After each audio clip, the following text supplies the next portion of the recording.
A few years ago, 2 people involved in mob justice and later convicted for murder were sentenced to different jail terms for the same crime.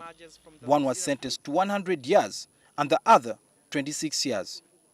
Cases like these have been on the rise, especially dealing with defilement, rape, theft, manslaughter and murder, where some convicts have been given heavier sentences compared to others.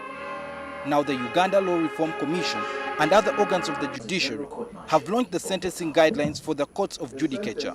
So I think that these guidelines will be able to allay fears that disparities caused by corruption or other factors, favoritism, influence, and so forth. The new constitution guidelines also set out to address influence peddling and intimidation during delivery of sentences.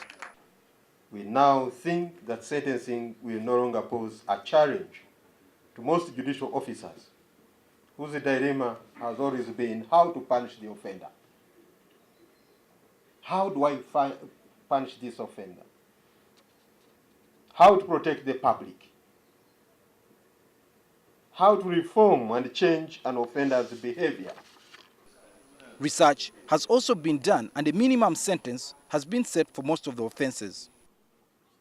Courts will be deducting the period spent on remand from the sentence considered appropriate after all the factors mitigating and aggravating have been taken into account. Non-custodial sentences such as community service, the issuing of parole and avoiding to award very harsh sentences have been considered as a way of promoting reform among convicts.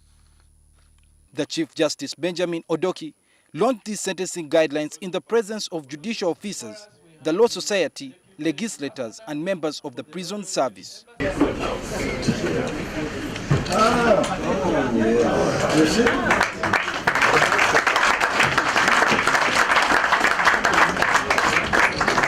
It is now my pleasure and an honor to launch the Constitution sentencing guidelines for the courts of judicature practice direction.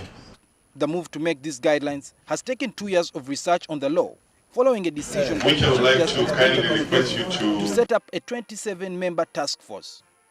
Sohail Mugabi, NTV.